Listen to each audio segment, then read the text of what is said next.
नमस्कार शेतकरी बंधूंनो.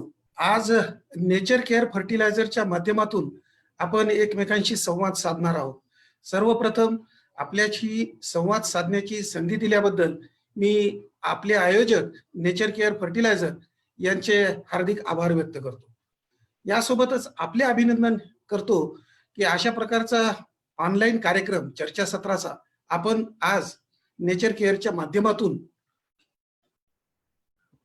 उपस्थित राहणार आहात. तर आजचा आपला जो विषय आहे तो विषय आहे की जमिनीचे आरोग्य आणि संतुलित पीक पोषण. मित्रहो, सर्व प्रकारच्या शेती पद्धती आज आपण एक ना विविध वेगवेगळ्या प्रकारच्या शेती पद्धती शेतकऱ्यांच्या कानावर येत आहेत. अशा प्रकारची शेती केल्यानंतर असा फायदा होईल किंवा अशा प्रकारची शेती केल्यानंतर असा आपल्याला उत्पादनामध्ये वाढ मिळेल, अशा बऱ्याच गोष्टी शेतकऱ्यांच्या कानावर येत आहेत. परंतु सर्व शेती पद्धतीमध्ये सर्वात महत्वाचा जो घटक आहे तो म्हणजे जमीन. आणि ही जमीन मात्र कोणतीही शेती पद्धती, कशाही पद्धतीची शेती पद्धती, त्यासोबतच कोणत्याही भागात असलेली शेती पद्धती, कोणत्याही शेतकऱ्याकडे असलेली शेती पद्धती, याला जमीन हे एकच मूळ भांडवल आहे. म्हणजे शेती व्यवसाय म्हणून जरी करायचा तर आपण जमिनीला भांडवल म्हणू शकतो, किंवा आपल्या पोषणासाठी जरी आपण विचार केला तरी जमीन ही मुख्य आहे. कारण आज निसर्गतः आपल्याला निसर्गात माहिती आहे की जेवढे सजीव आहेत, उदाहरणार्थ मानव प्राणी आहे, जनावर आहेत, सूक्ष्मजीव आहे, वनस्पती आहे, यासोबतच जमीन देखील सजीव आहे. आणि हाच मुद्दा आपण लक्षात घेतला पाहिजे. कारण जोपर्यंत आपण जमिनीला सजीव समजणार नाहीत तोपर्यंत पुढच्या सगळ्या गोष्टी आपल्याला लक्षात येणार नाही. सजीव म्हणजे काय? तर सजीवाला अन्न, वस्त्र, निवारा या तीनही गोष्टींची आवश्यकता असते. पृथ्वी तलावावर जेवढे काही सजीव आहेत त्यामध्ये वनस्पती केवळ एक सजीव आहे की जे स्वतःचं अन्न स्वतः तयार करू शकते. परंतु जमीन, मानव प्राणी, जनावर आणि सूक्ष्मजीव यांना जर जिवंत ठेवायचं असेल तर या वनस्पतीच्या माध्यमातून तयार झालेल्या अन्नावरच सर्व सजीव सृष्टी अवलंबून आहे. परंतु वनस्पती अन्न तयार करण्याची प्रक्रिया कुठे करेल? निसर्गात जो प्रकाश आहे या प्रकाशाच्या माध्यमातून, तसेच जमिनीतून जे पाणी घेतल्या जाणार आहे त्या माध्यमातून, जमिनीतून जे अन्न घेतल्या जाणार आहे त्या माध्यमातून. म्हणजे जमीन परत महत्वाचा भाग ठरतो, महत्वाचा घटक ठरतो. वर्षानुवर्षे आपण शेती करत आहोत, अगोदरही शेती करत होतो, परंतु सुरुवातीची शेती व्यावसायिक स्वरूप नव्हतं. पण आज शेतीला व्यावसायिक स्वरूप आलेलं आहे. जे जे आपण खर्च करणार आहोत, ज्याचा ज्याचा आपण वापर करणार आहोत, त्यापासून आपल्याला काय मिळालं हा आपल्याकडे उद्देश आहे. म्हणून आपण याला व्यवसाय समजतो. सुरुवातीची शेती पद्धती ही केवळ आपल्या पालन पोषणासाठी आहे असा विचार करून अन्नधान्य उत्पादन घेण्यापुरती मर्यादित होती. म्हणजेच आपल्या समोर जो पर्याय आहे तो पर्याय म्हणजे जमीन हाच एक आहे. तुम्ही अन्नधान्य उत्पादन किंवा व्यावसायिक उत्पादन दोन्हीचा जरी विचार केला तर जमिनीशिवाय आपल्याला शेती व्यवसायाला पर्याय नाही. मग शेती व्यवसाय जर करायचा असेल आणि जमीन जर आपल्या विचारात असेल तर जमिनीबद्दल आज आपण माहिती घेणार आहोत. म्हणजे काय की जर सजीव आहे तर जमिनीला आरोग्य निश्चितच आहे. आणि सजीव लोकांचं आरोग्य मोजमाप करण्यासाठी आपण वेगवेगळ्या प्रकारचे गुणधर्म आपण निश्चित केलेले आहेत. त्या सर्व गुणधर्मांचा आज आपण अभ्यास करणार आहोत. मग पहिलं पाहू की जमीन काय आहे. तर जमीन जी आहे ती आपल्याला निसर्गाकडून मिळालेला अनमोल ठेवा आहे. म्हणजे या जमिनीच्या माध्यमातून, निसर्गाच्या माध्यमातून जमीन आपल्याला मिळालेली आहे. निसर्गाला कमीत कमी 300 ते 500 वर्ष प्रयत्न करावा लागले, काम करावं लागलं, त्यावेळेस पृथ्वीच्या पृष्ठभागावर हा जमिनीचा 6 इंचाचा थर तयार झालेला आहे. आणि तो 6 इंचाचा थर हा आपण विशेषतः शेतीसाठी, पीक उत्पादनासाठी किंवा पीक उत्पादकतेसाठी आपण विचारात घेतो. म्हणजे निसर्गाकडून जर मिळालेली गोष्ट आहे तर तिचं समृद्ध ठेवणे आणि संवर्धन करणे हे आपलं कर्तव्य आहे. परंतु आज आपल्या भागामध्ये, ज्या भागामध्ये बागायती क्षेत्र आहे त्या भागामध्ये जास्तीत जास्त उत्पादन घेणे, जास्तीत जास्त पाण्याचा वापर करणे, यामुळे जमिनीच्या आरोग्यावर परिणाम झालेला आहे. आरोग्यावर परिणाम काय हे आपण पाहणार आहोत. पण मूळ काय आहे की आज आपण जमिनीच्या आरोग्याबद्दल चर्चा करणार आहोत. जमिनीचं आरोग्य ज्यावेळेस आपण म्हणतो, आपण जमिनीला काळी आई असे समजतो. म्हणजे काय, की आपल्याला या जमिनीपासून सर्व उत्पादन मिळणार आहे आणि जर जमीन सशक्त आणि समृद्ध असेल, तर मिळालेलं उत्पादन हे दर्जेदार असणार आहे. या दर्जेदार उत्पादनासाठी आपल्याला जमिनीकडे लक्ष देणं भाग आहे. परंतु बहुसंख्य शेतकरी आजही जमिनीकडे दुर्लक्ष करतात. आपण 2012 पासून प्रयत्न करत आहोत, की या जमिनीच्या आरोग्याकडे लक्ष द्या. कारण जागतिक स्तरावर देखील 2015 पासून प्रयत्न चालू आहेत, की जमिनीच्या आरोग्याच्या बाबतीत सर्व शेतकऱ्यांमध्ये, सर्व समाज घटकांमध्ये जागरूकता निर्माण व्हावी. कारण जे काही अन्नधान्य आपण जमिनीतून घेणार आहोत, त्या अन्नधान्यामध्ये असणारे अन्नद्रव्य हे आपल्या पोषणासाठी, जनावरांच्या पोषणासाठी, सूक्ष्मजीवांच्या पोषणासाठी आवश्यक आहे. परंतु माती परीक्षणाचा जो भाग सुरू झाला 2015 पासून आपण पाहतो राज्यामध्ये आणि देशामध्ये दोन्ही ठिकाणी माती परीक्षण करून घ्या आणि शेतकऱ्यांनी तशा प्रकारची अंमलबजावणी करावी याकडे जोर दिला जात आहे. आणि असे निदर्शनास आलेलं आहे, संशोधनाअंती मागच्या 3 वर्षापासून ज्या ज्या शेतकऱ्यांनी माती परीक्षणाच्या आधारावर खत व्यवस्थापन केलेलं आहे, त्याच्या उत्पादन खर्चात बचत झालेली आहे, त्यासोबतच उत्पादनामध्ये देखील वाढ झालेली आहे. उत्पादन चांगल्या दर्जाचं मिळाल्यामुळं उत्पन्नामध्ये देखील वाढ झालेली आहे.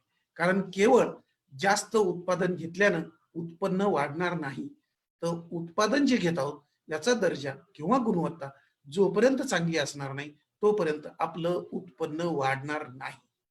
परंतु गेल्या 25 ते 30 वर्षात जमिनीची जी सुपीकता आहे ती वेगानं ऱ्हास झाल्याचे आपल्याला दिसून येत आहे. आपण जर आताच दखल नाही घेतली तर आपल्याला यापुढे अशा जमिनीत पिके घेणे अवघड होईल. याचा अनुभव आपल्याकडच्या विशेषतः सांगली, सातारा, कोल्हापूर भागामधील शेतकऱ्यांना आहे. म्हणजे काय, की वर्षानुवर्ष आपण ऊसाचं उत्पादन घेत आहोत, पण हे उत्पादन सतत घटत आहे.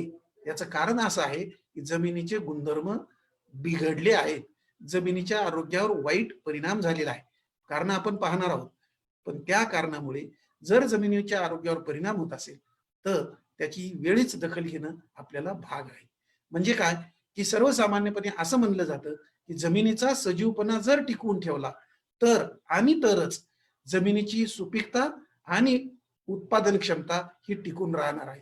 अन्यथा आपल्याला त्या जमिनीपासून, म्हणजे जमीन तीच आहे, हवामान तेच आहे, पिकं तेच आहेत, माणसं तेच आहेत, परंतु उत्पादन कमी येत आहे. आज शेतकऱ्यांना कीड व्यवस्थापन, रोग व्यवस्थापन, ॲग्रोनॉमिक प्रॅक्टिसेस, अंतर, ह्या सगळ्या गोष्टी माहीत झालेल्या. परंतु हे सगळं होऊन देखील, सर्व प्रयत्न करून देखील आपल्याला उत्पादन आणि उत्पादकता दोन्हीत वाढ होत नाही. एक शेतकरी जो एका जमिनीतून ऊसाची उत्पादकता 40 टन पर्यंत घेतो आणि दुसरा शेतकरी 100 टन पर्यंत घेतो. म्हणजे हा जो उत्पादकतेचा अंतराचा भाग आहे, तो भाग कशामुळे आहे हा जर तुम्ही विचार केला, आपल्या असं निदर्शनास आलं आहे की जमिनीचं आरोग्य आणि जमिनीद्वारे जे पिकांचं पोषण होते हा सगळ्यात महत्वाचा घटक आपल्या उत्पादकतेशी निगडीत आहे. ज्या पद्धतीने आपण म्हणतो की आपल्याला वेगवेगळे प्रकारचे आपण दिसतो कसं, राहतो कसं, वागतो कसं, तशा पद्धतीचंच जमिनीचं आहे. भौतिक गुणधर्म आहेत, रासायनिक गुणधर्म आहेत, जैविक गुणधर्म आहेत. आणि या तीनही गुणधर्म जर आपण संतुलित प्रमाणात ठेवले, यांचं संवर्धन केलं तरच जमिनीची सुपीकता ही टिकून राहणार आहे. मग सुपीकता म्हणजे काय, तर अन्नद्रव्य पुरवठा करण्याची क्षमता. अन्नद्रव्य कोणती, तर पिकाला आवश्यक असणारी 17 अन्नद्रव्य ही पिकाला उपलब्ध स्वरूपात द्यायची आहे. आपल्या समोर प्रश्न असेल की उपलब्ध स्वरूप म्हणजे काय. आज आपण नायट्रोजन देतो, युरिया देतो किंवा अमोनियम सल्फेट देतो, वेगवेगळे खतं देतो. युरिया किंवा अमोनियम सल्फेट झाड खातं का, नाही. झाड काय खातं किंवा अन्नद्रव्य कोणतं घेतं, नायट्रोजन. ते कोणत्या स्वरूपात घेतं, नायट्रेट. आता तुम्ही पालाश वापरता, पालाश वापरता म्हणजे म्युरेट ऑफ पोटॅश झाड घेणार आहे का, नाही. झाड काय घेणार आहे, के प्लस, म्हणजे उपलब्ध स्वरूप. आणि हे उपलब्ध स्वरूप कधी असेल तर जमिनीचं तापमान, जमिनीची जलधारण क्षमता, जमिनीची जलवाहकता हे जर योग्य प्रमाणात असेल तरच हे अन्नद्रव्य उपलब्ध स्वरूपात मिळतील, म्हणजे सुपीकता वाढवली जाईल. आणि ही सुपीकता केवळ या गुणधर्मामुळे जर वाढत असेल तर या गुणधर्मांचं संवर्धन करणे, हे गुणधर्म टिकवून ठेवणे, या गुणधर्मांचं प्रमाण योग्य आणि संतुलित प्रमाणात ठेवणे हे आपलं कर्तव्य आहे.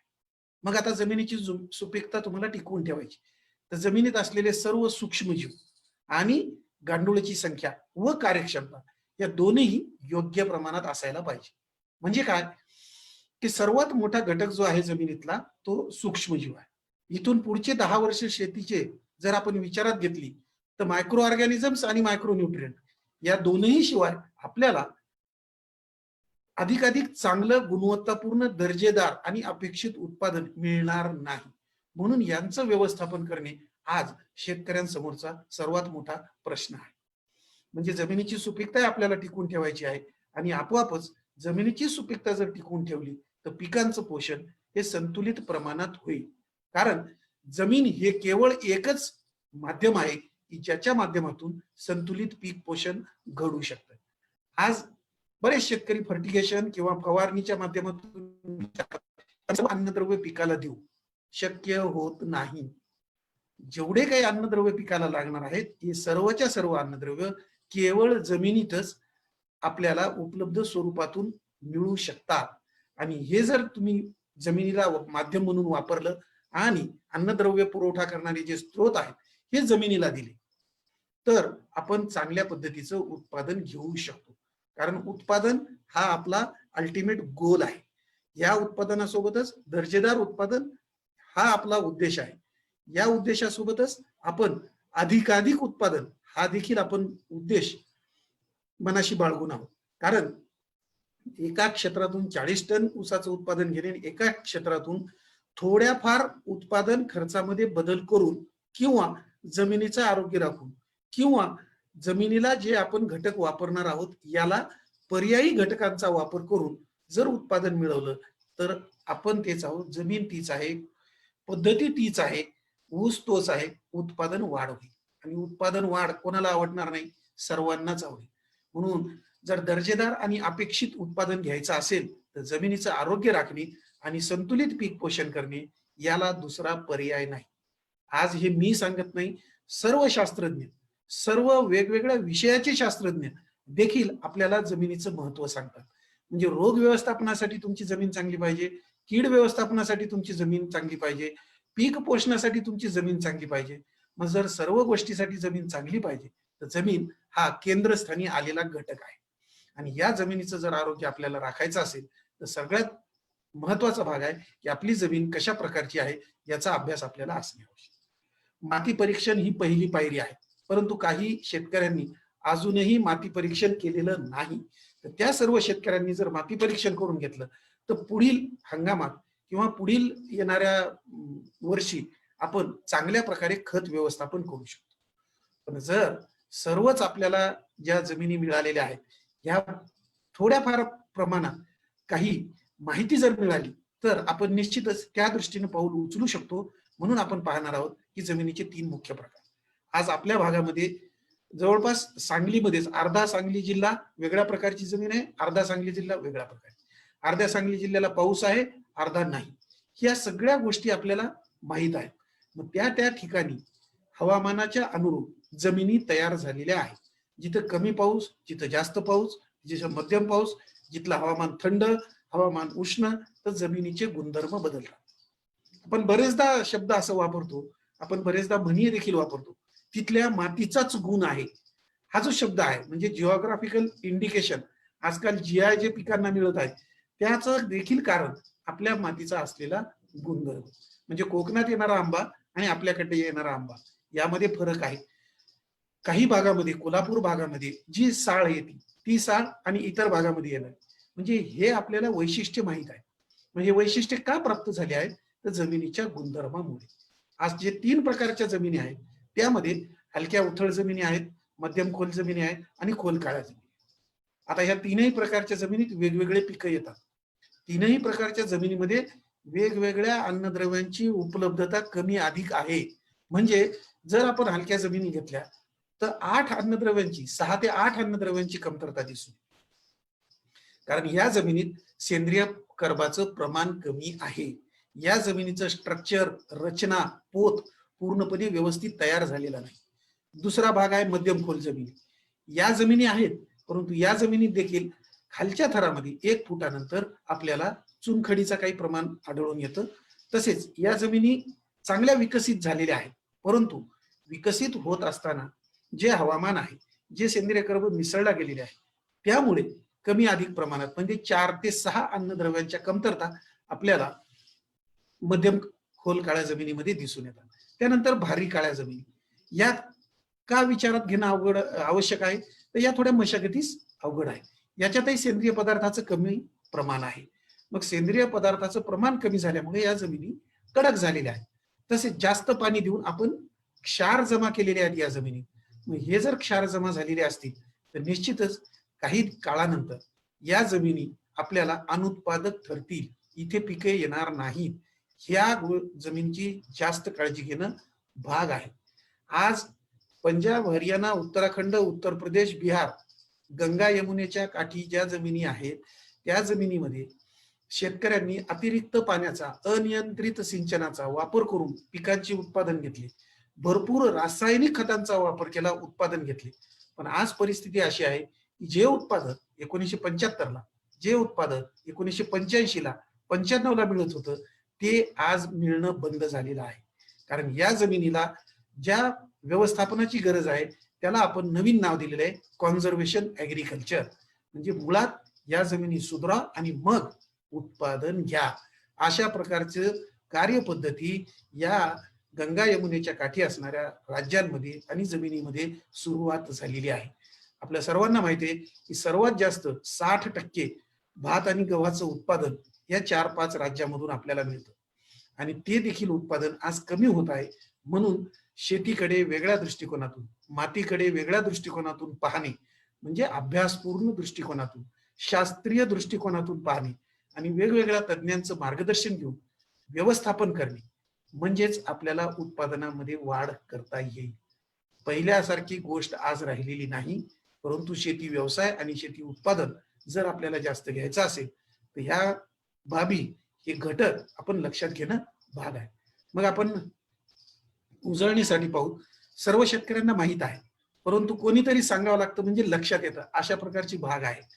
त्या भागामध्ये आपण पाहूया की सध्या जमिनीच्या बाबतीत कोणत्या समस्या आहेत, का दिसत आहेत, त्या का दिसत आहेत. तर सतत अधिक उत्पादन देणारे सुधारित आणि संकरित बियाणांचा वापर, जे काही आपण वापर करत आहोत, जास्तीत जास्त आपण ऊसाच्या बाबतीत पहा, कोणत्याही पिकाच्या बाबतीत पहा, आपण काय करत आहोत, जास्त उत्पादन देणारं वाण कोणतं आहे, सुधारित का संकरित, त्याचं आणतो, लागवड करतो, उत्पादन घेतो.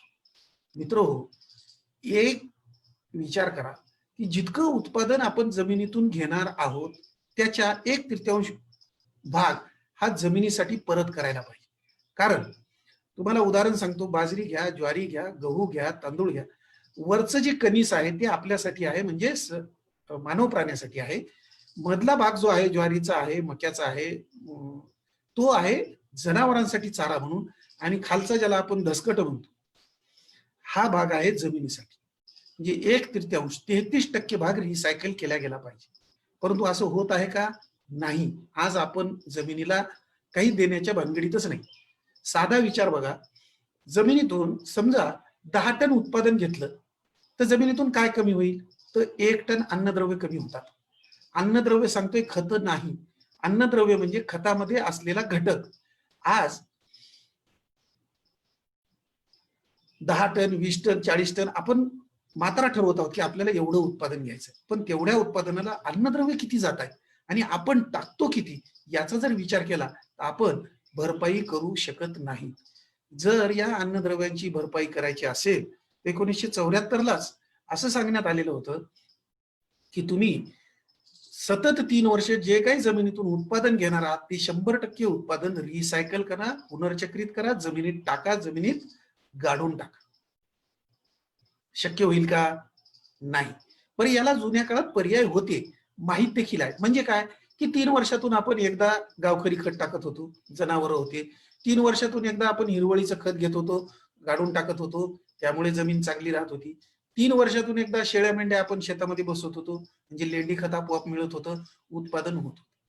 आपल्याला त्यावेळेस खत हा शब्द माहित नव्हता, पण सेंद्रिय खत या माध्यमातून किंवा भर खत या माध्यमातून किंवा भूसुधारक या माध्यमातून आपण जमिनीची काळजी घेतो. पण हे नेमकं मागच्या 20 वर्षापासून आपण कमी केलेलं आहे. बरं, हे कमी केलेलं आहे म्हणून काय, की अतिरिक्त, अवास्तव आणि असंतुलित अशा रासायनिक खतांचा आपण वापर करतो. सुरुवातीला जे खत होतं माहीत झालं युरिया, युरियाचा वापर. नंतर डीएपी माहीत झालं, डीएपी. नंतर पालाश आलं, पालाश. नंतर गंधक आलं, गंधक. आता सूक्ष्म अन्नद्रव्य आले, सूक्ष्म. म्हणजे काय, की 1 नाही ते 2 नाही ते 3 नाही ते 4 अशा प्रकारचे अन्नद्रव्य पुरवठा करायला आपण वाढ करत आहोत. पण हे लक्षात घेत नाही की हे सगळं का करावं लागत आहे. कारण एकानंतर 2, 2 नंतर 3, 3 नंतर 4 अशा प्रकारचे अन्नद्रव्यांची कमतरता आपल्याला जमिनीत दिसून येत आहे. मग ही जी दिसून येत आहे याची भरपाई करण्यासाठी जमिनीचं पोषण करणे सगळ्यात महत्वाचं आहे. आज आपण रासायनिक खतांना पर्याय म्हणून सेंद्रिय खतांचा, वेगवेगळ्या शेणखताचा, कंपोस्ट खताचा, गांडूळ खताचा, भरपूर रासायनिक सेंद्रियच्या माध्यमातून रासायनिकला बाजूला ठेवून, रासायनिक हे पूरक आहेत. रासायनिक हे पूर्ण गरज भागवत नाही. 80% पिकाची गरज जमिनीच्या माध्यमातूनच भागवल्या जाते आणि 20% साठी आपण जैविक खते आणि रासायनिक खतांचा वापर करतो. परंतु ज्यावेळेस आपण सेंद्रिय खतं देतो त्यावेळेस जमिनीचं पोषण अगोदर होतं. जमिनीच्या पोषणासोबत म्हणजे जमिनीत असलेल्या सूक्ष्मजीवांसोबत त्यांच्या पोषणासोबतच आपण पिकांचं पोषण हा उद्देश साध्य करत होतो. पण रासायनिक खतं जी आपण टाकत आहोत ही केवळ पिकासाठी टाकत आहोत. पिकासाठी टाकत असताना जर असंतुलन झालं तर निश्चितच आपल्या उत्पादकतेमध्ये फरक आपल्याला दिसून येतो. आपल्याला जे उत्पादन मिळणार आहे त्याच्या दर्जामध्ये आपल्याला फरक दिसून येतो. त्यानंतर जो महत्वाचा मुद्दा आहे की अनियंत्रित सिंचन पद्धती. गणितच करत नाही. आपल्या सगळ्यांना माहित आहे. आपण ऊसाला डुबुक पद्धतीनं पाणी देतो. त्याच्यावर विचार करा. एवढं पाण्याची गरजच नाही. थोडी मेहनत करून एक 2 ते 4 दिवस तुम्ही जर मेहनत केली आणि सरीआड सरी पाणी देण्याची पद्धत सुरू केली तरी तुमचा उद्देश साध्य होतो. पाणी किती लागतं तर वापसा परिस्थिती. एकच गोष्ट लक्षात ठेवायची, सतत वापसा परिस्थिती जमिनीत राहिली तर पिकाची वाढ आणि विकास योग्य पद्धतीनं, योग्य वेळेत आणि संतुलित प्रमाणात होतो. पण आपण काय करतो की पाणी देऊन टाकतो. 3 दिवस ते पीक आणि मुळं काम करणं बंद करतात. जमिनीत ऑक्सिजन नसतं, सूक्ष्मजीव काम करत नाहीत. त्यामुळे पिकं अन्न आणि पाणी घेत नाही.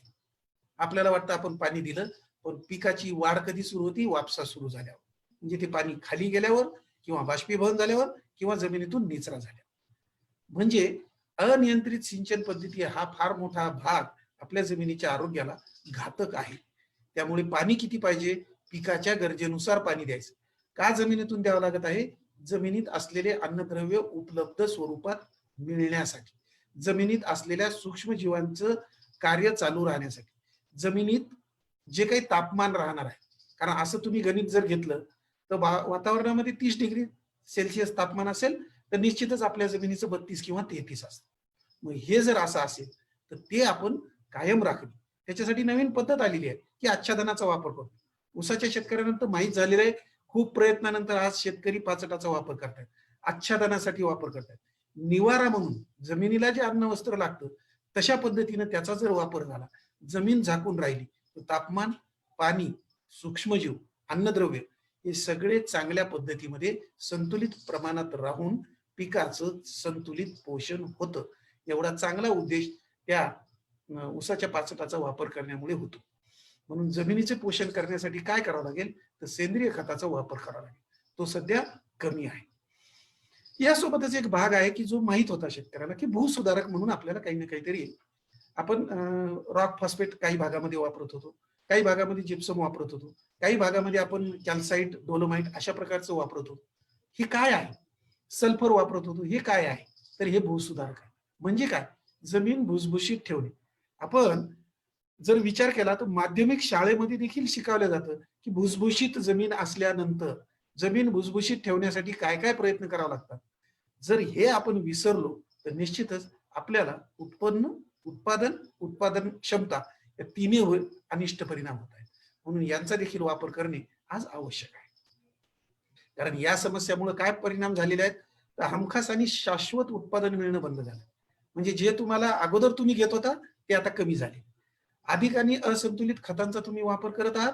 विनाकारण उत्पादन खर्च वाढवत आहात. उत्पन्न काही वाढत नाही. उत्पादकता काही वाढत नाही. मग जर उत्पादकता आणि उत्पादन वाढत नसेल तर या खतांचा वापर हा जमिनीला घातक ठरत आहे, असंतुलन निर्माण करत आहे. आणि त्यामुळे आपल्या जो कृषी व्यवसायाचा भाग धरला जातो उत्पादन खर्च, त्या उत्पादन खर्चात वारेमाप वाढ झालेली आहे. आज किमती, महागाई हे सगळं शेतकऱ्याला भोगावं लागत आहे. मग त्यावेळेस हा विचार करा, की आपण जर मोजकं संतुलित प्रमाणात अभ्यास करून खत दिलं तर निश्चितच त्याचे रिझल्ट येतात. आणि त्यासाठी माती परीक्षण हा एक चांगला पर्याय आहे. देशात आणि राज्यात जी चळवळ होती की माती परीक्षण करून घ्या आणि त्याच्यानुसारच आपण खतांचा वापर करा. त्यामुळे आज आपल्याला चांगल्या प्रकारचे रिझल्ट्स मिळालेले आहेत. चांगल्या प्रकारचा प्रतिसाद खतांना मिळत आहे. आपल्या जमिनी चांगल्या राहून आपल्या उत्पादनात वाढ होत आहे. कारण खते जेवढे रासायनिक वापरत आहोत त्याला अपेक्षित प्रतिसाद मिळत नसल्यामुळे ही गोष्ट आज आपल्या समोर आलेली आहे. म्हणून जमिनीतील अन्नद्रव्यांच्या कमतरतेमुळे पिकांचं, पर्यायानं पशुधन, मानव, सूक्ष्मजीव यांचं संतुलित पोषण होत नाही. कारण आपल्याकडे म्हण आहे की आडातच नाही तर पोहऱ्यात कुठून येणार. म्हणजे जिथं आपण पाणी काढत होतो आडामधून, जर आडात पाणी नसलं तर येणार नाही पोहऱ्यामध्ये. तशा पद्धतीने जर आपल्या जमिनीमध्ये अन्नद्रव्य नसतील तर ती पिकात, अन्नधान्यात येणार नाही, भाजीपाला आणि फळ पिकात येणार नाही आणि त्यामुळे आपलं संतुलन योग्य पद्धतीनं होणार नाही. आज आपल्याला विविध प्रकारच्या मूलद्रव्यांच्या गोळ्या खाव्या लागत आहेत. तुम्ही पहा, लोहाच्या गोळ्या आपण घरी प्रत्येकाच्या कोणती ना कोणती एक तरी आलेली आहे. लोहाची गोळी खा कारण रक्त कमी झालेलं आहे, आरोग्य बिघडलेलं आहे. जस्ताची गोळी खा कारण तुमचं रोगप्रतिकारक क्षमता कमी झालेली आहे. इतर कॉपर तुम्हाला का खावं लागत आहे? कारण तुम्हाला बुरशीजन्य किंवा जीवाणूजन्य रोग होत आहेत. मग आता तुम्ही पाहता, साधं उदाहरण पहा की तांब्याच्या भांड्यामध्ये तुम्ही पाणी ठेवून पिता. काय होतं? तांब काही प्रमाणात पाण्यामध्ये येतं आणि त्याचा आपल्या शरीराला गरज आहे. शरीराची आपल्या उष्णता कमी होत आहे. आपलं जे काही मेटाबॉलिझम आहे ते योग्य राहत आहे. म्हणून आपण कॉपर वापरतो.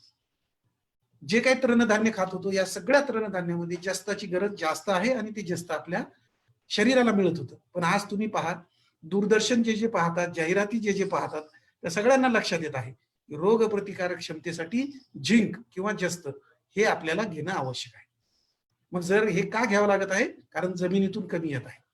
जमिनीतून कमी आलं म्हणून आपल्याला त्याचा वापर करावा लागतो. जर ते तुम्ही जमिनीतच टाकलं, जमिनीतच असलं तर पिकांची चांगली वाढ होऊन आपल्याला दर्जेदार आणि गुणवत्तापूर्ण उत्पादन मिळेल. मग आता मुख्य समस्या तुमच्या समोर कोणती आहे? पहिली एक, जमिनीचा सामू. जमिनीचा सामू हा 7.8 यापेक्षा जास्त दिसून येतो. जितक्या काही शेतकऱ्यांनी जमिनी तपासल्या त्याच्यातल्या 50% शेतकऱ्यांचा सामू 7.8 पेक्षा जास्त आहे. त्याला कारण बरीच आहे. पहिलं कारण आहे सेंद्रिय कर्ब कमी झाले. दुसरं कारण आहे जमिनीत चुनखडी जास्त आहे. तिसरं कारण आहे तुम्ही विनाकारण आवश्यक नसणारे रासायनिक खत टाकलेले आहेत. चौथं कारण आहे तुम्ही कुठल्याही पद्धतीनं गावरान खत, हिरवळीचं खत, कंपोस्ट खत याचा वापर बंद केलेला आहे. 5 जे काही तुम्ही खतं वापरत आहात हे खतं जमिनीमध्ये परत अल्कधर्मी निर्माण करू शकतात, अल्कधर्म वाढवू शकतात. पण आपण जर बदल केला की खताचा कोणतं खत वापरायचं यामध्ये जरी बदल केला तर जमिनीचा सामू तितक्या पुरता रायझोस्पिअरमध्ये पिकांच्या वाढीसाठी तात्पुरत्या स्वरूपात कमी होऊ शकतो. हे देखील फार महत्वाचं आहे. म्हणून लक्षात घ्यायचं की मुख्य समस्या जी आहे ती जमिनीचा सामू आहे, म्हणजे सॉइल पीएच, जे की पहिलं पॅरामीटर, पहिला गुणधर्म आपल्या रिपोर्टवर लिहिलेला असतो. आज असा विचार करा की समजा आपल्याला ऍसिडिटी झाली तर आपल्याला कितीही चांगलं जेवण समोर असलं तर आपण खाऊ शकत नाही, जोपर्यंत आपल्या शरीरातली ऍसिडिटी आपण कमी करत नाही. तसं जमिनीच्या बाबतीत झाले. जमिनीचा पीएच जास्त असल्यामुळे सूक्ष्मजीव काम करणं बंद केलेलं आहे आणि अन्नद्रव्य उपलब्ध स्वरूपात मिळणं याचं प्रमाण कमी झालेलं आहे. त्यानंतर दुसरी मुख्य समस्या म्हणजे सेंद्रिय कर्बाची कमतरता. ऑर्गॅनिक कार्बन किंवा सेंद्रिय पदार्थ किंवा सेंद्रिय कर्ब कानावरून जात आहे. भरपूर जण सांगत आहेत, ऐकत देखील आहोत. वेगवेगळे पर्यायाचा वापर करून, वेगवेगळ्या सेंद्रिय पदार्थांचा वापर करून आपल्याला ह्या सेंद्रिय कर्बाची काळजी घेणं भाग आहे. कारण 0.5 पर्यंत आलेलं आहे, जे आपल्याला 1% पाहिजे. 1% सेंद्रिय कर्ब, जमिनीचा पीएच 6.5 ते 7.5 असा जर असेल तर तुमचा उत्पादन खर्च 0 वर येऊ शकतो.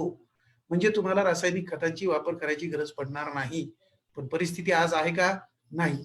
म्हणून त्या समस्या निर्माण झालेल्या आहेत. या समस्या आपल्या समोर आहेत आणि याची आपल्याला काळजी घ्यायची आहे. बरं, याला कारण असं दुसरं आहे की एक पीक पद्धतीचा अवलंब. आता ही तर बदलता येणार नाही. कारण ज्या हवामानात जे पीक येतं ते तर आपल्याला घ्यावंच लागणार आहे.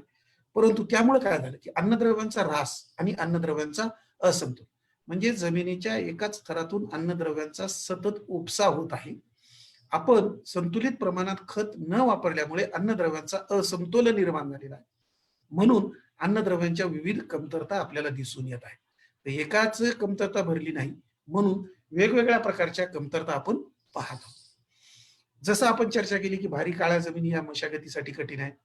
जमीन जोपर्यंत भुसभुशीत चांगली नरम होणार नाही त्यावेळेसच आपण मशागत चांगल्या पद्धतीनं करू शकतो. याच्यासाठी आच्छादन, सेंद्रिय पदार्थाचा वापर, योग्य पाण्याचा वापर, जैविक खतांचा वापर हे करणं आपल्याला भाग. दुसरी महत्वाची गोष्ट, आजही शेतकरी सेंद्रिय खत वापरा म्हणलं की जमिनी वर टाकतो. आपल्याला सेंद्रिय खत जमिनीत टाकायचंय, जमिनीच्या वर नाही. अशा ठिकाणी ते सेंद्रिय खत गेलं पाहिजे की ज्या ठिकाणी झाडाची मुळं काम करतात. म्हणजे नांगराच्या ज्या सऱ्या पडतील त्या सऱ्यांमध्ये तुम्ही ते सेंद्रिय खत भरा आणि मग कोळपणी करा, तर ते सेंद्रिय खत जमिनीत राहील. त्याचं विघटन कमी प्रमाणात होईल. जास्त काळापुरतं, जास्त काळासाठी ते लागू होईल आणि पिकाला हळूवार आणि दीर्घ काळापर्यंत अन्नद्रव्य मिळत राहतील. पाणी साठवल्या जाईल, सूक्ष्मजीवांचं काम होईल. सूक्ष्मजीवांचं संवर्धन त्या ठिकाणी होऊ शकतं. कारण केवळ पूर्ण कुजलेलं असा शब्द न वापरता तीनही प्रकारचं, काहीच न कुजलेलं, थोड्या प्रमाणात कुजलेलं आणि पूर्ण कुजलेलं, अशा प्रकारचे सेंद्रिय पदार्थ जमिनीला आवश्यक आहे. आज विविध कंपन्यांच्या माध्यमातून काही शेतकऱ्यांना जनावरं कमी झाले, आच्छादन वापरता येत नाही, घरी खत तयार करता येत नाही, त्यामुळे बाजारात मिळत आहे. म्हणून या बाजारातल्या खतांचा देखील आपण योग्य पद्धतीनं वापर करायला पाहिजे. म्हणजे कसा करायला पाहिजे तो आपण पाहणार. त्यानंतर येतं चुनखडीयुक्त जमीन, ज्याच्यामध्ये चुनखडी जास्त आहे. काय होतं तुम्ही पहा, साधं पाणी जरी तुम्ही ऍसिड एखादं जमिनीवर टाकलं तर फसफसून येतं. मग तुम्ही लक्षात घ्या, पाणी किंवा चुना तुम्ही बाजारातून विकत आणा, पाण्यात टाका, उष्णता निर्माण होते. त्या उष्णतेमुळे काय होतं, त्या मुळांवर जारवा जो आहे त्याच्यावर वाईट परिणाम होतो. मग त्याच तंतुमय मुळ्या, जारवा याच्या माध्यमातून अन्न आणि पाणी जे शोषण केलं जातं ते होत नाही. मग आपल्या चुनखडीयुक्त जमिनी ज्या आहेत त्याच्यामधून अन्नही मिळत नाही, पाणी मिळत नाही. दिलेले खत हे स्थिर होऊन जातात, जमिनीतून पिकाला उपलब्ध स्वरूपात पोषक द्रव्ये, अन्नद्रव्ये देऊ शकत नाही. म्हणून या चुनखडीयुक्त जमिनीचं व्यवस्थापन करणं देखील आपल्याला महत्वाचं ठरत आहे. जो भाग बागायती आहे, विशेषतः मला वाटतं की जे शेतकरी ऐकत आहेत त्यांना माहित आहे की आपल्याकडच्या जमिनीवर पांढरा थर तयार झालेला आहे. काही भागात जमिनी कडक झालेल्या आहेत, म्हणजे क्षारयुक्त आणि चोपण जमिनी आपणच केलेल्या आहेत. आपलं व्यवस्थापन चुकीचं होतं म्हणून ते आज आपल्याला रिझल्ट आहे. मित्रहो, एकदा जर जमीन बिघडली तर रात्रीतून दुरुस्त होऊ शकत नाही. त्याला 3 ते 5 ते 7 वर्ष जमिनीच्या प्रकारानुसार मेहनत करावी लागेल आणि ती जागी होईल. मग एवढं आपल्याच्यानं करणे आणि तेवढी जमिनीची काळजी घेणे हे होऊ नये, एवढे आपल्यावर वेळ पडू नये म्हणून अगोदरच काळजी घ्यायची की पाणी चांगल्या प्रकारचं वापरा, अति प्रमाणात वापरू नका. पिकाला आवश्यक असतं त्याच वेळेस जमिनीला पाणी द्या. त्यानंतरचा मुख्य मुद्दा येतो की जमिनीची धूप होणे. काही भाग जिथं चढ उतार आहे त्या ठिकाणी आपल्याला दिसून येतं. दुसरा भाग की जमिनीला आता वळण किंवा बांध बंदिस्ती राहिलेली नाही. आपल्या 2 भावाच्या वाटण्या जरी झाल्या तर फक्त 1 तास मध्ये असतं, माती इकडची तिकडे जाऊ शकते जर पाणी कमी अधिक स्वरूपात झालं. 100 मिलीमीटर पाऊस पडला तर आपल्या जमिनीचा 6 इंच थर वाहून जाऊ शकतो जर आपल्या जमिनीला वळण किंवा बांध नसेल तर. असं गणित शास्त्रीय निघालेलं आहे की दरवर्षी आपल्या जमिनीतून 16 टन माती प्रति हेक्टरी वाहून जात आहे, निघून जात आहे. कोणत्या माध्यमातून? तर बारीक कणांच्या माध्यमातून, जे धुळीसारख्या स्वरूपात आहेत. अगोदर धूळ तर कधी शेतात नव्हती, पण तुम्ही वारं वावटळ आल्यानंतर लक्षात येतं की शहरात ज्या पद्धतीनं धूळ आहे तशी आपल्या जमिनीवर देखील होत. म्हणजे जे कण अति अभिक्रियाशील आहे, ज्या कणांवर रासायनिक जैविक अभिक्रिया होत असतात, ज्याच्या माध्यमातून अन्नद्रव्य मिळत असतात, हे जर वाहून गेले तर आपल्या जमिनीची जर धूप झाली तर आपली उत्पादकता कमी होते आणि जमिनीचं आरोग्य खराब होते. कारण जमिनीची धूप होणे म्हणजे दुधावरची साय निघून जाणे. आता याच्यावरून आपल्याला लक्षात येईल की किती मोठं नुकसान आपण करत आहोत. थोडक्यात आपण पाहणार आहोत की जमिनीचे जे घटक आहेत, ते 4 मुख्य घटक आहेत, की हवा आहे, पाणी आहे, खनिज पदार्थ आहेत आणि सेंद्रिय पदार्थ. आता अन्नद्रव्यांचं शोषण चांगलं व्हायला जमिनीतील हवा आणि पाणी यांचा समतोल राहावा लागतो. म्हणजे वापसा परिस्थिती आवश्यक आहे. चित्रामध्ये तुम्हाला दिसत आहे, हवा 25% आणि पाणी 25%. आपल्यालाच काळजी घ्यावी लागणार आहे. आपोआप होणार नाही. हे सगळं आपल्याला करावं लागत आहे. हे का करावं लागत आहे म्हणून आजचं आपण चर्चासत्र ऐकत आहोत. सेंद्रिय पदार्थ 5% लिहिले. हे 5% आपल्या जमिनीत आहेत का? तर नाही. 1% पर्यंत देखील नाहीत.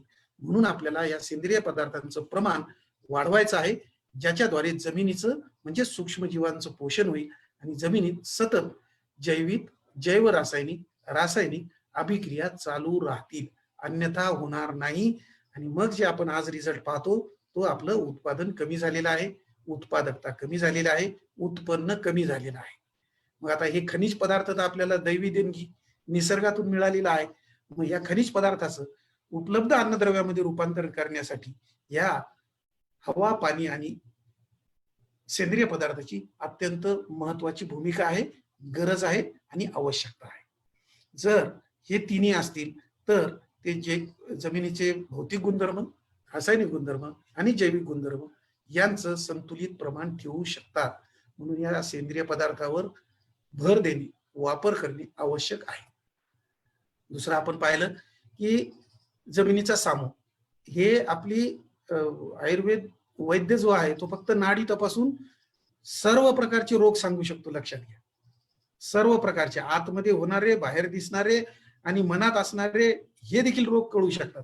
तसं या पीएच वर सामू जो आहे तो अन्नद्रव्याची उपलब्धता निश्चित करतो. आता तुम्ही पहा, जमिनीचा जर सामू वाढलेला असेल तर काही अन्नद्रव्याची कमतरता, जमिनीचा सामू कमी झाला असेल तर काही अन्नद्रव्यांची कमतरता.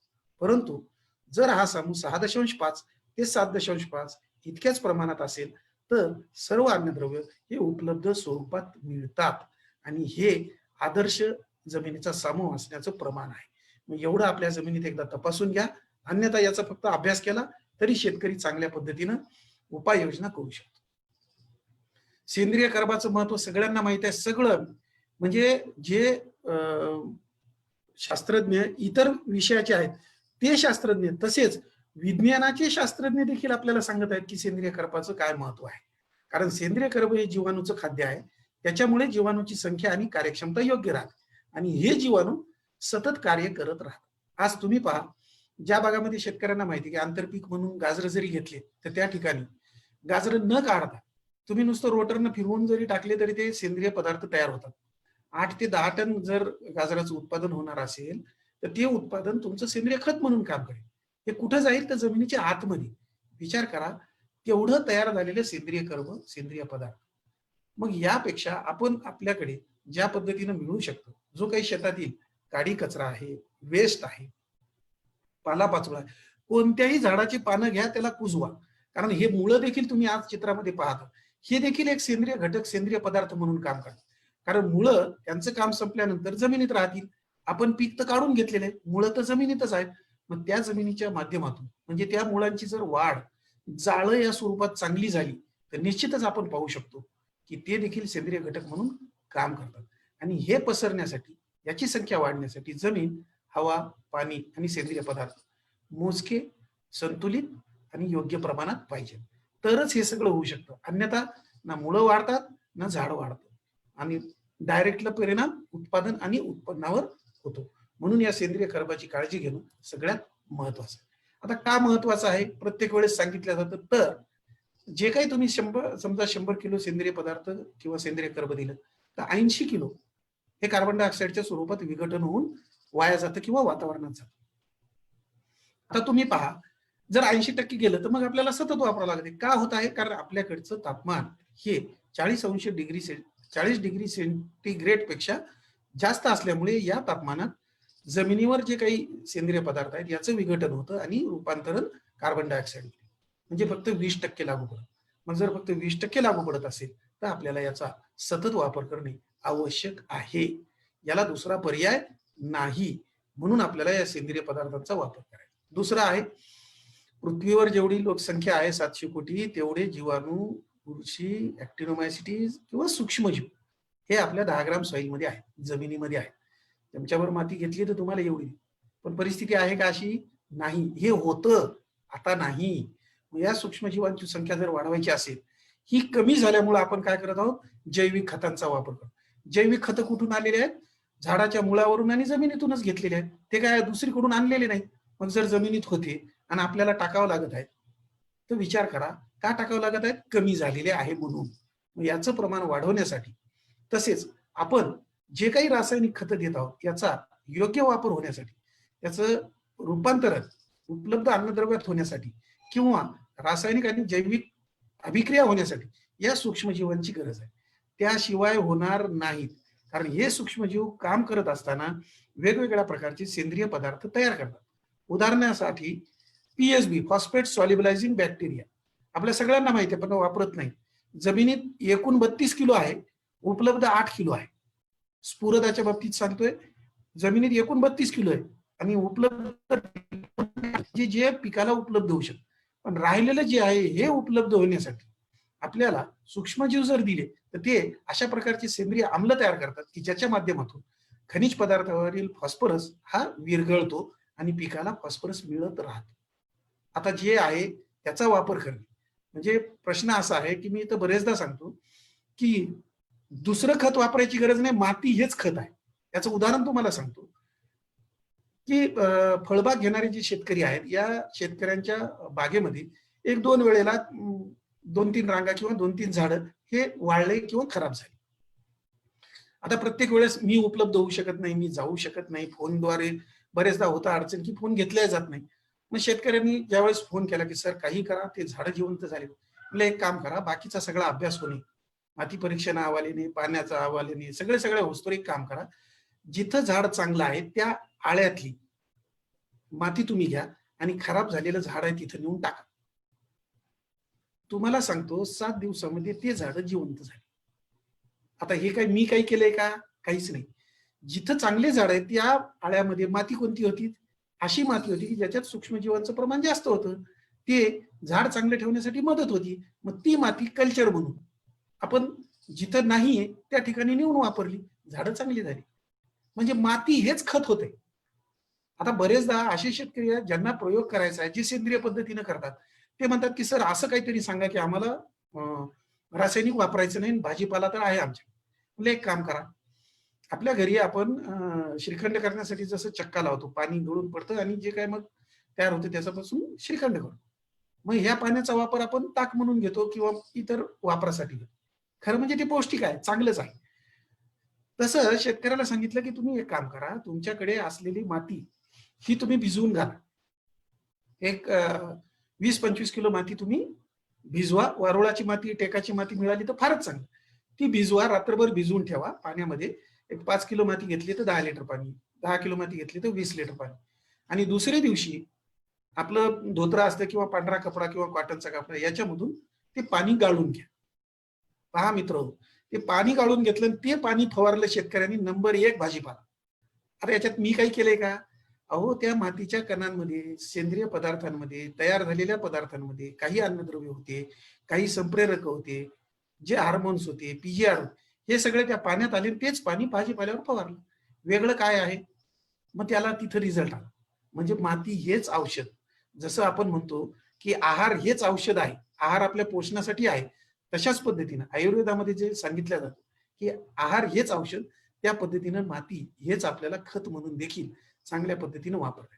बरेच शेतकरी आता वाहून गेलेली माती किंवा गाळ याचा देखील वापर करतात. मग लक्षात घ्या ते खत म्हणून होतं. पण ते शास्त्रीय स्वरूपात न केल्यामुळे पहिल्या वर्षी उत्पादनात कमी येते. हा पण प्रश्न आहे. म्हणून तो कसा करायचा याला आधार आहे. त्या आधाराचा शास्त्रीय ज्ञानाचा वापर करून अभ्यास करून तुम्ही वापर करा. उद्देश सांगण्याचा एवढाच आहे की दिलेल्या खतांचा योग्य वापर होण्यासाठी आणि जमिनीत रासायनिक आणि जैविक रूपांतरण होण्यासाठी या सूक्ष्मजीवांची गरज आहे. जसं तुम्हाला सांगितलं, एक तुम्ही दुरुस्त नाही केलं, एकाची कमतरता दूर नाही केली म्हणून दुसऱ्याची नाही केली म्हणून तिसऱ्याची नाही केली म्हणून चौथ्याची, असं मागच्या 60 वर्षात होत आहे. म्हणून आज 6 ते 8 अन्नद्रव्याच्या कमतरता प्रत्येकाच्या जमिनीमध्ये दिसून येत आहे. त्याच्यामुळे त्याचं उत्पादन होत नाही. म्हणजे जमिनीच्या अन्नद्रव्य कमतरता वाढतच आहेत, कमी होत नाहीये. सेंद्रिय खतांच्या माध्यमातून कमी करण्यासाठी पर्याय आपल्याला मिळालेला आहे, पण ते पण तितक्या प्रमाणात आज शेतकरी वापरत नाही. म्हणजे जमिनीतील अन्नद्रव्यांचं संवर्धन आणि पुनर्भरण होईल असे उपाय अंमलात आणण्याची गरज आहे. आणि उपाय आहे एकात्मिक अन्नद्रव्य व्यवस्थापन किंवा सेंद्रिय पदार्थांचा वापर किंवा सेंद्रिय खतांचा वापर. हे का करावं लागत आहे मित्रांनो? रासायनिक खतांची कार्यक्षमता जी दिलेली आहे ती कमी आहे. म्हणजे नत्र, स्फुरद, पालाश 50% पर्यंत, स्फुरद 15 ते 25% पर्यंत, गंधकाचा वापर केला 10% पर्यंत, आणि जे मायक्रोन्यूट्रिएंट्स किंवा सूक्ष्म अन्नद्रव्य जे आहेत हे फक्त 5% पर्यंत कार्यक्षम आहे. आता याची कार्यक्षमता तुम्हाला वाढवायची. आज तुम्ही पहा, स्वतःला प्रश्न विचारा की आपण रासायनिक खत देताना खत फेकून देणे, विस्कटून देणे हे प्रकार आजही चालू आहे. पेरणी करून द्या म्हणलं तर वेळ नाही, मजूर नाही, माणसं नाही, अशा प्रकारची कारणं आपल्या समोर आहेत. मान्य आहे, सगळ्या गोष्टी आहेत, परंतु तुम्ही दिलेल्या याचा उपयोगच जर होत नसेल तर टाकता कशा? मग जसं जर आपल्याला टाकायचं असेल तर हे रासायनिक खत बाहेरच अगोदरच टाकण्याच्या एकाच दोन या पद्धतीने सेंद्रिय खताचा वापर करा. सोपं गणित आहे, जास्त ताण घ्यायची गरज नाही. म्हणजे कसं, 10 किलो जर तुम्ही रासायनिक खत वापरत असाल, 10 किलो युरिया तुम्हाला टाकायचा आहे, तर तो 20 किलो सेंद्रिय पदार्थासोबत, सेंद्रिय खतांसोबत मिक्स करा. बाजारातून खत आणलं तरी त्याला अडचण नाही, पण करणं भाग आहे. कारण एवढंच आहे की डायरेक्ट या रासायनिक खतांच्या कणांचा मातीच्या कणांशी संपर्क होऊ द्यायचा नाही. कारण मातीच्या कणाशी संपर्क झाल्यावर हे सर्व अन्नद्रव्य हे जमिनीत स्थिर होतात. म्हणून एवढं एक आपण लक्षात घ्यायचंय की आपल्याला जेवढं काही रासायनिक खत वापरायचंय, कोणतंही वापरा, एकास 2 दुप्पट, एकास 2 या प्रमाणात सेंद्रिय खतासोबत मिक्स करून बाहेरच द्यायचं आहे. त्याची कार्यक्षमता आपोआप वाढेल, तुमच्या रासायनिक खतामध्ये बचत होईल, उत्पादन खर्चामध्ये बचत होईल आणि तुम्हाला जमीन चांगली राहून उत्पन्न देखील तुमचं वाढेल. आपण हा भाग संपल्यानंतर पुढच्या रविवारी हा दुसरा भाग घेणार आहोत की ज्याच्यामध्ये संतुलित पीक पोषण किंवा अन्नद्रव्यांचं कार्य किंवा सर्व अन्न वेगवेगळ्या पिकांना वेगवेगळे शिफारसी काय आहेत आणि कसं खत दिलं पाहिजे याचा अभ्यास घेणार आहोत. पण फक्त एक लक्षात ठेवायचं, हे सगळं का लक्षात ठेवावं लागत आहे? कारण एखादं जरी अन्नद्रव्य कमी पडलं तर त्या पिकाच्या उत्पादनात त्याच प्रमाणात घट होते. हे 1840 ला सांगितलेलं आहे शास्त्रज्ञांनी की एखादं अन्नद्रव्य ज्या प्रमाणात कमी आहे त्या प्रमाणातच उत्पादनात घट होते. मग तुमच्या समोर चित्र आहे, मग बाकी तुम्हाला सगळे पूर्ण आहेत.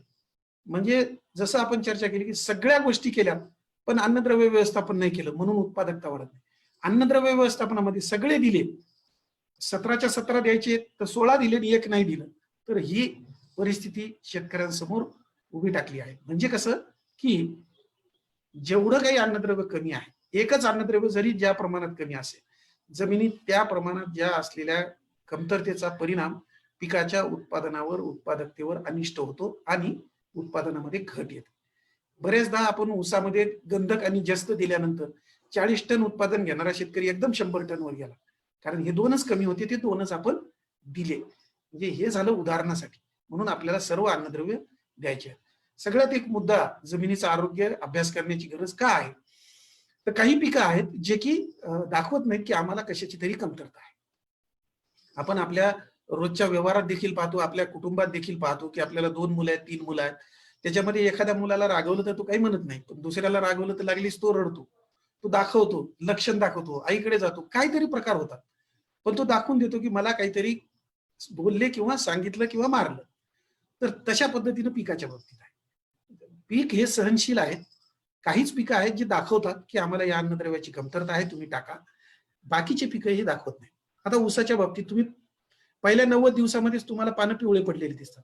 लक्षातच येत नाही की इथं आयर्न क्लोरासिस आहे, फेरस सल्फेट टाकल्या गेलं पाहिजे. टाकायचं होतं 40 किलो, टाकलेलं आहे आपण 25 किलो.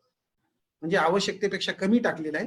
पिकामध्ये ती वाढ तितक्या काळापुरती होत नाही, हे लक्षात घ्या. कारण पीक हे ठराविक कालावधीचं आहे. पूर्ण कालावधी जर मिळाला तर पूर्ण उत्पादन मिळतं. जितके दिवस तुम्ही पाणी जास्त समजा दिलं, काम करणं बंद केलं, 8 ते 10 दिवस त्याचे कमी झाले, मग त्याचा परिणाम उत्पादनावर होतो तितक्या टक्क्यामध्ये. हे शास्त्रीय आहे, याला वैज्ञानिक आधार आहे.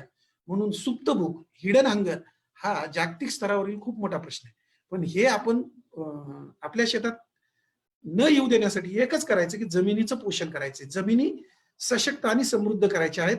आपोआप हा प्रश्न निकाली निघेल. म्हणजे आपल्याला याच्यावर फार लक्ष देणे किंवा अभ्यास करण्याची गरज पडणार नाही. अन्यथा केवळ रासायनिक खतांच्या माध्यमातून, जैविक खतांच्या माध्यमातून जर तुम्ही अन्नद्रव्य पुरवठा करत असाल, तर काही प्रमाणात आपल्याला हिडनांगर हा पिकांमध्ये दिसून येतो आणि उत्पादनामध्ये घट येते. हे होऊ द्यायचं नसेल तर जमिनीची काळजी घेणे हे आपल्याला सगळ्यात महत्व आहे. कारण सगळ्या अभ्यासानंतर वेगवेगळ्या संशोधन केंद्र जागतिक स्तरावर देशात, राज्यामध्ये एवढंच एक लक्षात आलंय की उत्पादकता का कमी झाली? सेंद्रिय खतांचा अभाव, हलक्या जमिनीत लागवड करणे, एकाच क्षेत्रामध्ये लागवड करणे. करा, एकाच क्षेत्रात करा, पण आंतरपीक म्हणून तुम्ही हिरवळीचं खत घ्या आणि ते गाळून टाका, तर तिथं भरपाई तरी होईल. पण हे करत नाही. आंतरपीक देखील आपण कॅश क्रॉप सारखं घ्यायला लागतो. मग ऊस देखील अन्नद्रव्य उपसा करतं आणि दुसरं पीक देखील अन्नद्रव्य उपसा करतं. मग नंतर आपल्याला परिणाम दिसतो की आपल्या ऊसाचं उत्पादन कमी झालेलं आहे किंवा आंतरपिकाचं उत्पादन कमी. बरं, हे सगळं आपल्या हातात आहे. हवामानात होणारे सतत बदल आणि पावसाची अनियमितता हे आपल्या हातात नाही. मग याच्यावर पर्याय काय आहे? तर अन्नद्रव्य व्यवस्थापन. जर पोटॅश चांगल्या पद्धतीचा असेल तर ताण करण्याची क्षमता वाढते. बोरान चांगल्या पद्धतीचा असेल तर कीड आणि रोगाला प्रतिबंध होतो. मोलाब्द व्यवस्थितरित्या मॉलिब्डम योग्य प्रकारे असेल तर पिकावर पडणारा ताण जैविक किंवा अजैविक याच्यामध्ये आपण प्रतिबंध करू शकतो. म्हणजे हवामानातल्या बदलावर तसेच कीड रोगांमुळे होणाऱ्या अपायकारक घडामोडींवर, क्रियांमुळे जो ताण पिकावर येतो तो ताण सहन करण्याची क्षमता या अन्नद्रव्यामुळे निर्माण होते. कारण तुम्ही कुठल्याही बुरशीनाशकांना, इन्सेक्टिसाइडांना त्याच्या लेबलवर, बाटलीवर, पुड्यावर वाचा. त्याच्यामध्ये लिहिलेलं आहे की काय वापरलेलं आहे. कारण अन्नद्रव्य म्हणून 10 किलो लागत असेल तर औषध म्हणून 100 किलो लागतं. अशी परिस्थिती कॉपरच्या बाबतीत आहे. म्हणून कॉपर जर अगोदरच तुम्ही जमिनीतून पिकाला व्यवस्थित दिलं तर बुरशीजन्य रोग येत नाही. हा आपण सल्फर अशाच प्रकारचे रिझल्ट आहेत. जे काही बुरशीजन्य तयार झालेले आहेत बुरशी औषधं, हे सगळे वेगवेगळ्या अन्नद्रव्यापासून तयार झालेले आहेत. हे तुम्ही आता इथून पुढे पहा, म्हणजे तुम्हाला लक्षात येईल की अन्नद्रव्य किती महत्वाचं आहे आणि हे जमिनीच्या माध्यमातून गेलेलं किती आवश्यक आहे. कारण रासायनिक खतांची चुकीची आणि अवेळी मात्रा नाही. शेजाऱ्याने टाकलं म्हणून आपण युरिया टाकणे, शेजाऱ्यानं दुसरं खत वापरलं म्हणून आपण वापरणे, त्यानं 10 किलो टाकलं की आपण 20 किलो टाकणे. हे तुमच्याकडे, माझ्याकडे, माझ्या शेतात देखील हीच परिस्थिती आहे. पण आता आम्हाला थोडं माहीत झालं, 2 बुकं जास्त शिकलो म्हणून आम्ही थोडं प्रतिबंध करतो. पण आमच्या माघारी देखील हेच कार्यक्रम शेतात होता. हे होऊ द्यायचे नाही. कारण शेतकऱ्याला व्यवसाय म्हणून जर शेती करायची असेल तर या प्रत्येक गोष्टीकडे बारकाईने लक्ष देणं भाग आहे. आज सूक्ष्म आणि दुय्यम अन्नद्रव्य तर वापरतच नाही शेतकरी. सूक्ष्म बद्दल माहीत झाले ते पण अर्धवट. किती आणि किती प्रमाणात आणि कोणतं वापरायचं हे माहिती नाही. कोणत्या स्वरूपात वापरायचं ते सांगणारे 100 झालेत. परंतु एक सगळ्यात चांगली गोष्ट आहे की शेतकरी स्वतः शास्त्रज्ञ असल्यास कोणत्याही एका शास्त्रज्ञापेक्षा शेतकऱ्याला सर्वात जास्त माहिती आहे. कारण प्रत्यक्ष तो झाडाशी मातीशी बोलतो आणि प्रत्यक्ष झाडाशी मातीशी बोलणाऱ्या शेतकऱ्याला या सगळ्या गोष्टी दिसून येतात की आपल्या जमिनीत, आपल्या झाडामध्ये काय कमी आहे. मग जर जे कमी आहे त्याचा जर आपण पुरवठा केला तर निश्चितच आपण आपली उत्पादकता वाढवू शकतो.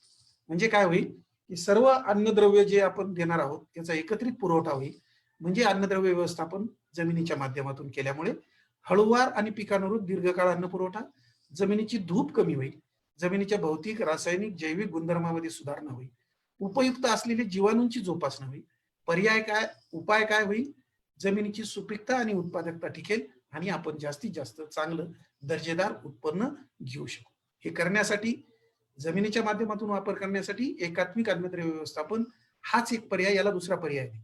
तो म्हणजे सेंद्रिय खतं वापरा, जैविक खतं वापरा, रासायनिक खते वापरा. आपण जो पुढच्या रविवारचा भाग आहे त्यामध्ये रासायनिक खतांबद्दल पूर्ण चर्चा करणार आहोत, अन्नद्रव्याबद्दल चर्चा करणार आहोत.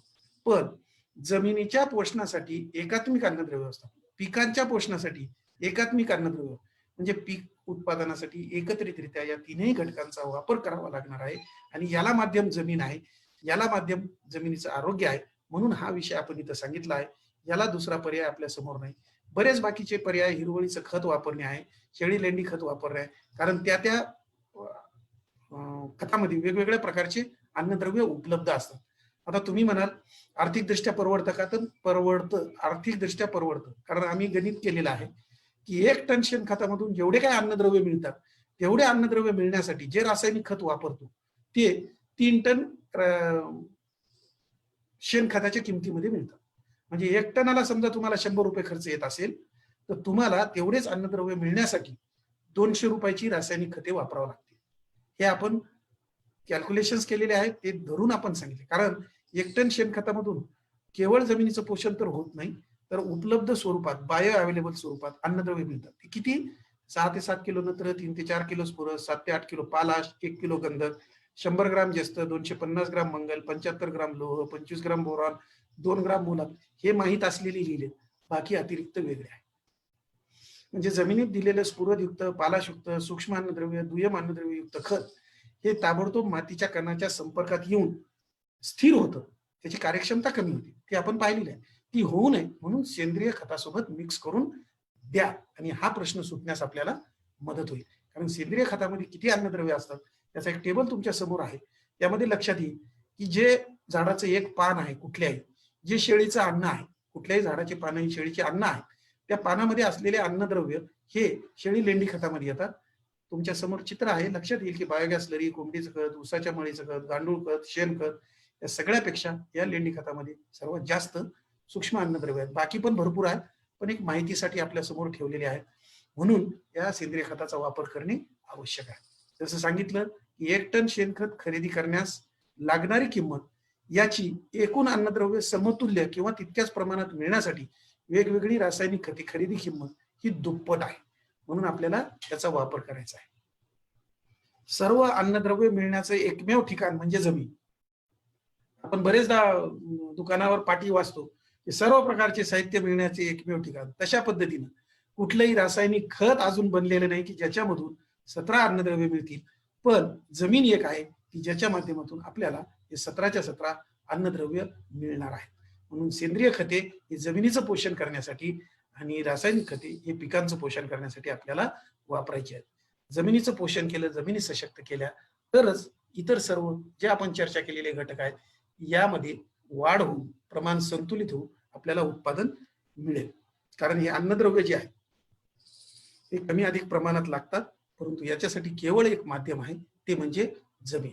मला वाटतं मित्र हो, हे आपल्याला पुरेसं आहे की हे अन्नद्रव्य किती 80% नत्र स्फुरद पालाश, 18% दुय्यम अन्नद्रव्य, 1% पर्यंत मायक्रोन्यूट्रिएंट्स हे लागतात. ही पिरॅमिड दाखवलेलं आहे. म्हणजे परंतु हे तितकेच महत्वाचे आहे. हे आपण पुढच्या भागामध्ये पाहणारच आहोत. हे पाहायची गरज का आहे? कारण जमीन तर ठीक केली, पण जमीन हे माध्यम कशाचं आहे? अन्नद्रव्य उपलब्ध करून देण्यास. पिकांना संतुलित प्रमाणात अन्नद्रव्य का पाहिजे आहेत? कारण वेगवेगळ्या वेळेला उगवण होताना, उगवल्यानंतर काईक वाढ होताना, शाखीय वाढ होताना, फांद्या येण्यासाठी, फुलं येण्यासाठी, आलेली फुलं बसण्यासाठी, फुलापासून फळ तयार होण्यासाठी या सगळ्या वेळेस वेगवेगळे अन्नद्रव्य लागतात. आणि हे वेगवेगळे अन्नद्रव्य प्रत्येक वेळेस शेतकरी देऊ शकत नाही.